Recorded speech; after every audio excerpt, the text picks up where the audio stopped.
Welcome back to Everything or Nothing, I'm Frozen Treasure. After much build-up, let's finally take a look at the Platinum ranks, our rewards for collecting them, and just a couple of things I forgot to mention during the single-player campaign. To be able to attempt a Platinum, we first have to complete the level on 00 Agent. Once that's done, the level select screen will show that the Platinum objective is available for 00 Agents. Going back into the level again will present us with an optional objective. In the opening mission, we have to take under 500 points of damage. This is ridiculously easy and, like any other time you'd play through the level, is no challenge whatsoever if one were playing even remotely well. Completing it nets us the first Platinum and along with it the first cheat code. As you either already knew or had already deduced by this point, our reward for getting the Platinums is the long-standing stable of the Bond games. There's nothing crazy like DK mode, and a lot of the early cheats are incredibly worthless, but they do make for satisfying enough rewards. It's annoying that after the first one we only get them every 2 Platinums though. The first cheat we get is the classic Golden Gun. It works mostly as you'd expect it to, however it's not really that great. The tougher enemies won't go down in one hit from it, and if you're far enough away, even regular enemies can withstand a shot. It's really just a Desert Eagle with a larger clip and slightly longer effective range, and it also takes P99 ammo.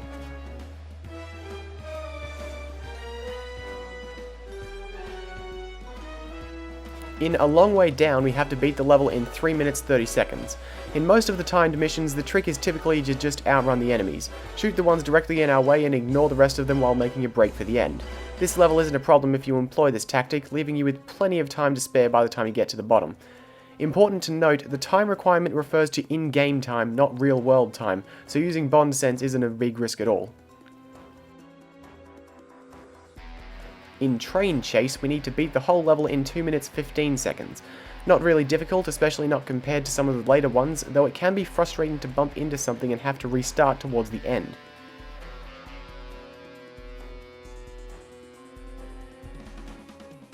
For 3 Platinums, we get improved traction.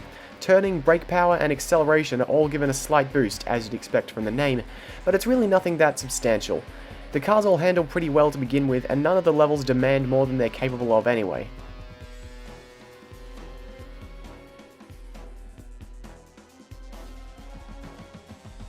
An old friend is the first frustrating one. We have to take 0 damage. The first 4 train cars are easy, just like in the regular game, stealth disabling all the guards gets through there fine. The tricky part is the 5th car where the lights go off. It's really just dumb luck whether the first guard in the room gets a shot off before you. Once he's dead though, it's just a matter of patiently mowing down the rest of them from a safe distance. Boss battles aren't considered a part of the level, so it's okay to take damage against Jaws.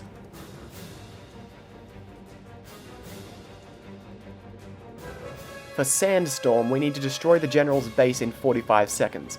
No challenge, though carelessness can lead to deaths before you even make it there. And while we're here, you might recall that we got a helicopter weapons upgrade for getting the gold rank in this mission. If you're getting each gold rank in turn, the vehicle upgrades are awarded right after the last mission that the vehicle is controllable in. The helicopter upgrade allows it to shoot 2 missiles in a single volley and turns the bombs into cluster bombs, making the Platinum even easier to obtain. For 5 Platinums, we get improved battery. Like improved traction, it's a little pointless since any level that you'd need to use battery in gives you enough in the level to suit your needs.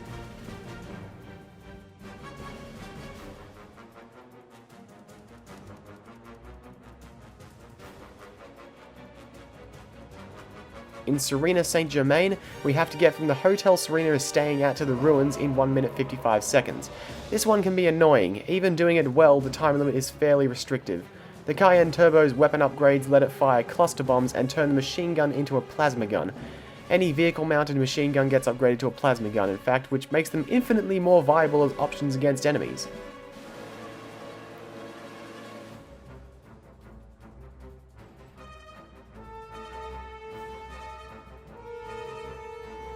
In Vertigo, we need to beat the level in 4 minutes. This can be tricky in one of 2 ways. Either we save time by not stopping to send the spider through to open the locker and end up hurting for ammo and or health on the way back down, or we send the spider through at the cost of about 30 seconds. The obvious correct answer is to send the spider through, because if you can live through the entire level, it's just a matter of shaving enough time to make it.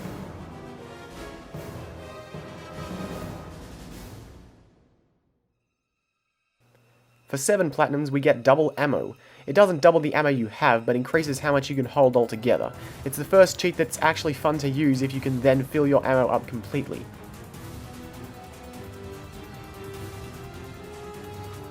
The Ruined Tower is hard.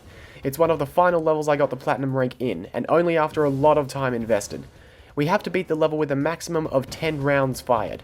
Ultimately, most of the level isn't that tricky if you know who to kill and who to shoot at. You can make it to the dynamite by shooting 5 rounds here, here, here, here, and here. From there it can be a bit of potluck with the enemy placement, but enough tries will get you there. 2 important things to remember. Firstly, the strobe grenade doesn't count as a shot fired. Secondly, we have to use a round on the dynamite.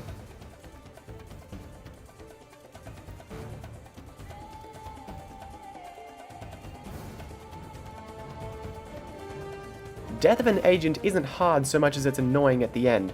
We have to beat the level taking less than 100 points of damage. Getting through the level up to the end of the catacombs is relatively easy, especially once you have a path through the catacombs planned out. The one thing that kept on wrecking my attempts was a guard who would spawn at the bottom of the stairs leading out of the catacombs once you'd opened the door at the end of the mines. Without fail, he would always run up behind me and pump me full of lead before I realized what was going on. Knowing that and killing him the moment he spawns, the rest of the level is a piece of cake, picking off enemies from a distance and just waiting it out. The Leap of Faith section isn't counted in the Platinum, so that's all there is to it.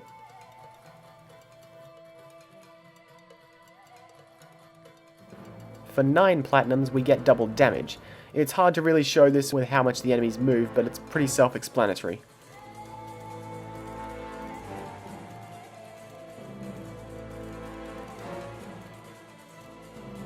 The platinum for a show of force is near the end of the level. Before we get there though, the tank upgrade, as mentioned before, turns the machine gun into a plasma gun. With the snap aiming, this makes taking out the jeeps and helicopters and tanks and everything much easier. The platinum is obtained by getting from 003's hideout onto the plane in 45 seconds. The timing is, again, fairly tight, but still perfectly manageable. The Triumph has some upgrades of course, but we'll get to those later.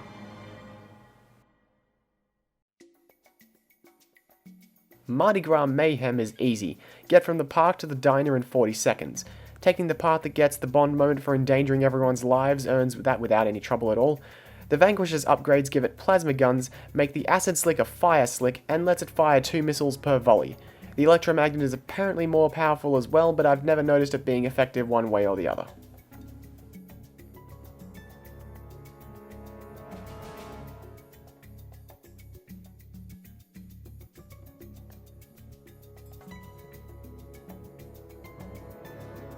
For 11 platinums we get full ammo, which is also nice and self-explanatory. It's not as fun as double ammo though, since you don't get to see the ridiculous amounts of ammo that Bond must have miraculously stashed in his tuxedo with that one.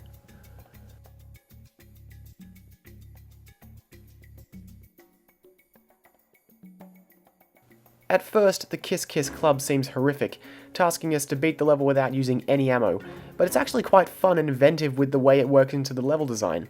Being a club, there's obviously a bunch of bottles lying around the place, which you can throw to kill guards in 2 hits. And what's even cleverer is that that's a trick! The real solution is to run through the level until you find your first crowbar guard, counter him to get power mode, and then truck through the rest of the level, and then use the nano suit to sneak past the final corridor.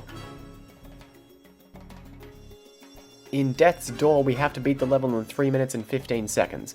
Again, that doesn't include the boss battle with Le Rouge. The aforementioned strategy of not stopping and waiting serves us pretty well, though we do need to kill almost everyone until the final stretch, mostly because of the back and forth involved in this level. It's harder than the previous timed missions, though only slightly.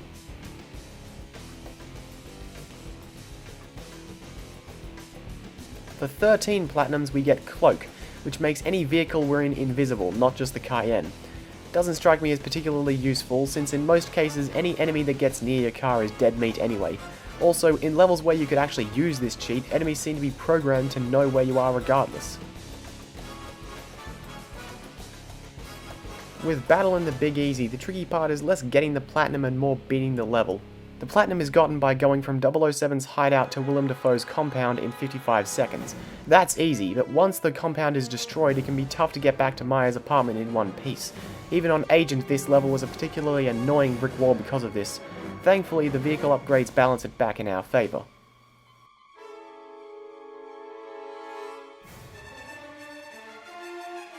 Faded Splendor requires us to beat the level taking less than 100 points of damage, and there's maybe one or two places this can get tricky. First is after the security doors are open. It can be easy to accidentally put yourself out in the open when trying to get to the secret vault. Once there though, it's a simple matter of waiting for all the guards present to file in. The second is the final room, where impatience and not knowing just how many enemies are hiding behind the walls can do you in. Play it safe and you're fine.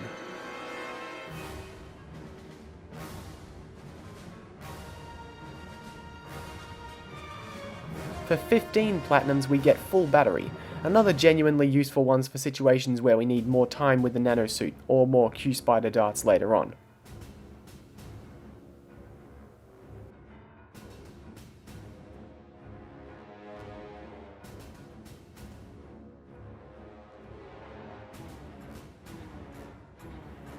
The Machinery of Evil is another level that requires us to beat the level with a maximum of 10 rounds fired. This time, however, it's fun on top of being challenging. For the most part, melee is a viable option against the guards, with grenades or the shotgun to back that up when the enemies start moving away. Like the ruined tower, we need a bullet to open the door to one of the machines. This level isn't much of a problem so long as you destroy the far left machine last. When it gets destroyed, it blocks off the stairs back to the main platform with electricity, forcing you to go underground. However, the Q-Spider can actually pass under the electricity without getting hurt. Using it to blow up the two cores at the end, which is another one or two bullets that we need to hold onto, saves us from having to go underground and deal with all the enemies down there.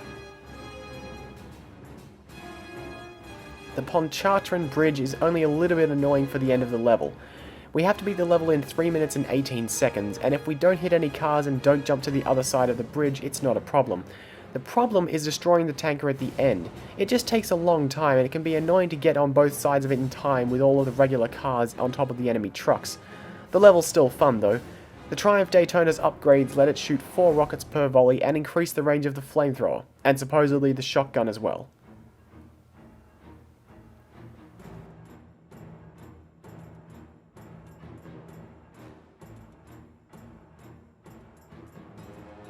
For 17 platinums we get all weapons.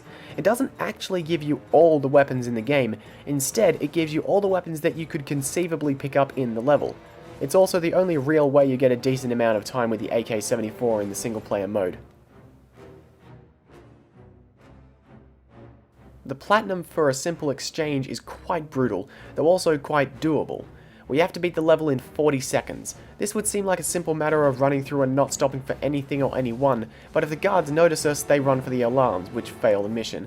It's a very delicate balance of running through the level and shooting out the cameras and disabling enough guards to get to the end. Tricky, yet one of the more satisfying platinums.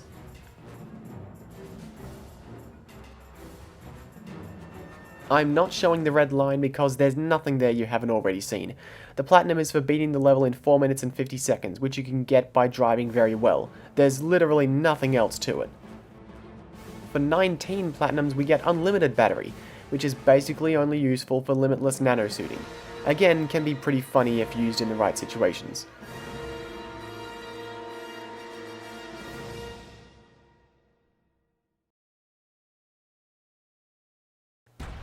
Ambushed is another tough yet fun one. We have to beat the level with 0 shots fired, and unlike the last time, there isn't a surplus of crowbar guards or glass bottles. The way to beat this level is by exploiting the AI in the level geometry. By hiding in the locked room with the armor downstairs, most of the enemies in the level will bunch themselves up in the hallway and be left open to throws once we gain power mode. Once they're taken care of, the rest of the level is fairly smooth sailing, assuming you don't do something colossally stupid like, for instance, take 2 rockets directly to the head. A very fun thing I noticed while doing this one: as I mentioned in a previous video, if 0 shots are fired, the efficiency stat maxes out at 100%. However, if at least 1 shot is fired, it can increase well over that. If we were to fire 1 bullet in this level and melee the rest of the guards, we would get roughly 3000% efficiency, which coupled with the rest of the score and the 00 agent multiplier, would have given over 6 million points for this level alone. The platinum for the high road is nice and easy. We have to get to the mine from the start of the rooftops in 1 minute and 20 seconds. So long as we don't hit too many walls or fall off, this isn't a problem. While we're here, this is the other way that you can get to the mine once you pass the rooftops. It doesn't get the Bond moment, but it looks pretty cool.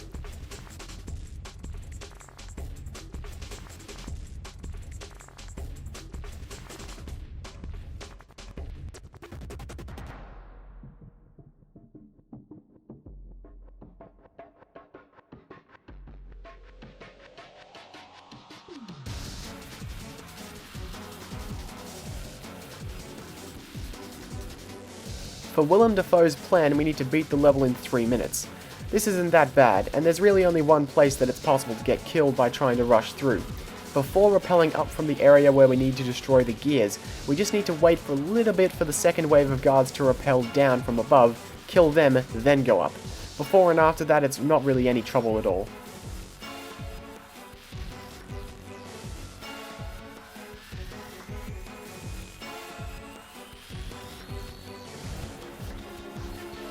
The Platinum War is another one that's more about beating the level than it is getting the Platinum. We have to neutralize the bomb in 2 minutes and 15 seconds, and in the race to do so, we leave ourselves open to considerable fire. Even though the Platinum tank upgrade gives increased health on top of a faster firing, more powerful cannon, it can be a little tough to actually beat the level. For 23 Platinums, we get unlimited ammo. Another fun one. Each round fired is added back onto the reserve clip. We still need to reload, but we never run out.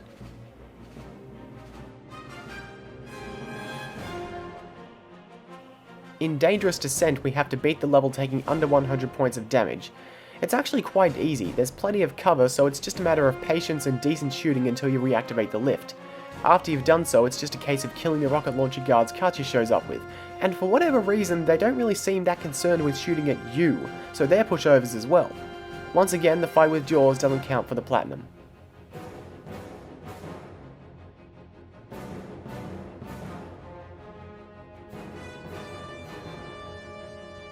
Red Underground is the third and final time we have to beat the level with a maximum of 10 rounds fired. The trick here is to exploit the nature of the nanosuit. We can run about 4 steps forward with it before it wears off. However, if we crouch for even a split second before that happens, it refreshes it.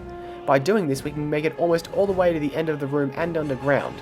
In the campaign, these barrels got blown up by the tank. Here, we need to use a bullet, or 3 if your ability to shoot disappears momentarily, to get through, just like in the previous 2 levels.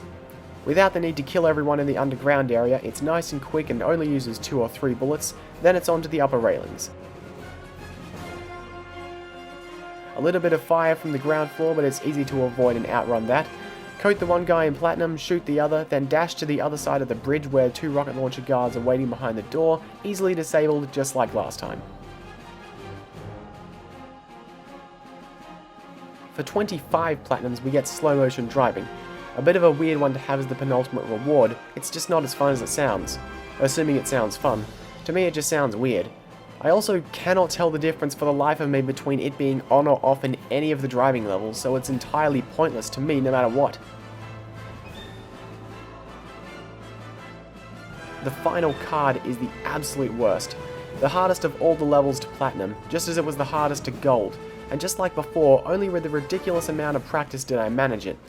The Platinum is for beating the level taking under 100 points of damage.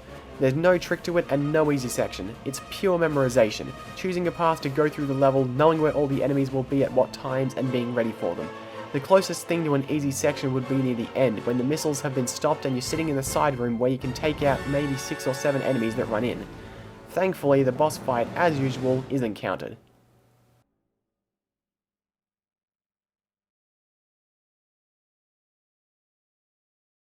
And if that was the hardest Platinum, what does that say about Everything or Nothing? After all, my run through that level took 13 in-game minutes and the Platinum is attained by beating it in 5, so how is it easier? Well, for all I know it could actually be harder, if only by a little bit, if you played it legitimately. I, however, didn't. Just like going through the first time, there's an exploit that makes the shipping container room much easier. After killing the first guy we see, by turning the nanosuit on and crouch walking forward, the guards that spawn will run right past us, leaving us to move through completely undetected so long as we don't bump into anyone. Even at full battery, the suit doesn't last that long, but luckily by the time it runs out, if we run a little further ahead, you can see that there are no more guards. I'd assume the game already has as many enemies as it can handle loaded into the level, so no more will spawn for the rest of the level, leaving you to get to the red door, which is where the platinum is counted at, with half of the time remaining. Will I ever complete that level legitimately? I would certainly like to, and if I do, I'll probably record it for posterity's sake. For now, though, I'm content to break the game over my knee to show all the content there is. Anyway, for all 27 platinums, we get the Platinum Gun. And what is the Platinum Gun, you ask? What could it possibly do that the Golden Gun doesn't? What did I spend 8 years wondering about in spite of the fact that I could have easily looked up the information on the internet? Yeah, I think that was worth it. We're basically LaRouge now, only better because our bullets are instantaneous. We can literally point at things and they die. Throwing unlimited ammo in every level is just a riot. Also, while we're in this level, if we go towards the end of the shipping container room, we can actually climb up this wall. I missed this in the main game, but atop this room is a guard or two, a useless sniper rifle, an inexplicable skylight that lets us grab another armored vest, and also the beams that the snipers attack us from on the way here.